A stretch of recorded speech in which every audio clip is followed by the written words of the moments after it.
5 foolproof ways to spot a liar. Nah, I didn't eat that last cookie.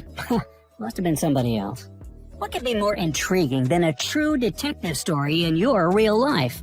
Reading faces, making suppositories, oops, I meant to say making suppositions, finding the truth.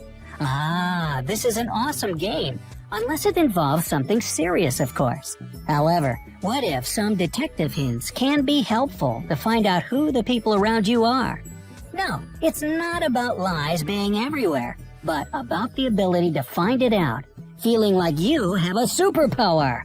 Here are 5 things that can show you that your interlocutor, that's a big word, that means one who takes part in dialogue or conversation, is insincere with you. Watch the full video and, as a bonus, we'll show you an amazing 99% working method to distinguish between the lies and the truth. Ready? Counting down. Number 5. Liars avoid mentioning themselves. No, really, they almost never do it. Surely you can remember one of those funny situations in your childhood when mom's favorite cup is broken by you. What did we all say? Mom, there's your favorite cup broken on the kitchen floor. Sweet, especially because we just tried to avoid any kind of punishment. No desire to have responsibilities? Seems some grown-ups still use this rule in their lives. The truth about the cup should sound the following way. Mommy, I have accidentally broken your favorite cup. I'm sorry. The pattern of behavior works for all people. Just try to note if the person under question wants to put the responsibility for something on the powers of nature or other abstract objects. Hey, Mom, a bear came right into the kitchen and broke your cup. You should have seen it. Number 4. A liar's speech attitude is negative. On the whole, liars can be negative and pessimistic. Look, what people usually say if they're late for the office or an important meeting. Bet it's something like, sorry, I'll be late. This stupid traffic jam with all the drivers standing in a row just don't know how to drive. Not my fault.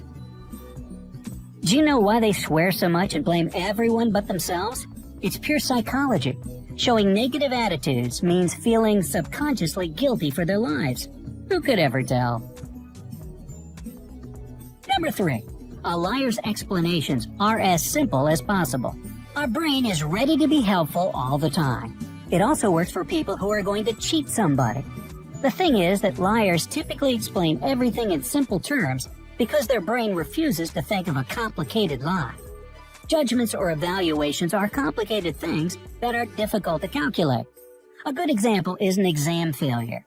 We usually know that the test is bad because we're just not ready enough. The usual lies in such case are, I don't know why I failed. Though it's rather simple to admit that you haven't learned enough information. Number 2. A liar uses confusing wording. Despite simple explanations, liars use complicated and intricate sentence structure, unnecessary words, and insignificant but plausible-sounding details that help them inflate their deceit. Probably this is explained by them being unsure if they can tell the truth, or they are trying to hide something. Who knows? Be attentive to overloaded structures and some unnecessary words. This is how liars show themselves in courts. Just imagine the situation when a possible crime accomplice has to prove his alibi. If he is guilty, he will be defensive, negative, and too chatty. If he is not, he will tell you a story of spending his free time with his wife and a small dog with great pleasure. Your usual interlocutors, there's that word again, will behave the same way. Just check it. And number 1, liars use too many details in a simple story. Ask yourself to tell aloud the story of your last shopping. We are sure it will look like, I went to the grocery store, bought everything I needed. Then I went home and watched my favorite TV show till midnight. See, no excessive details. The same simple situation with a liar will be different. Surely he went out of the apartment, then he met his neighbor Jim, and they were talking about exactly 5 minutes. Then he looked at the other side of the road and saw a sky blue truck. Someone must have been moving out. At the grocery in the next block, he bought 2 packets of popcorn and a bag of potatoes. On his way back, he stopped to smoke for 3 minutes. Yes, he timed it. And while smoking, he saw a small, funny neighbor's girl named Gina. At home, he was cooking for 2 hours, then he had dinner, then he went to bed, and he fell asleep. A liar thinks that details make the story true to life, which is wrong. We do not memorize our automatic habitual actions. There is a hint for this point.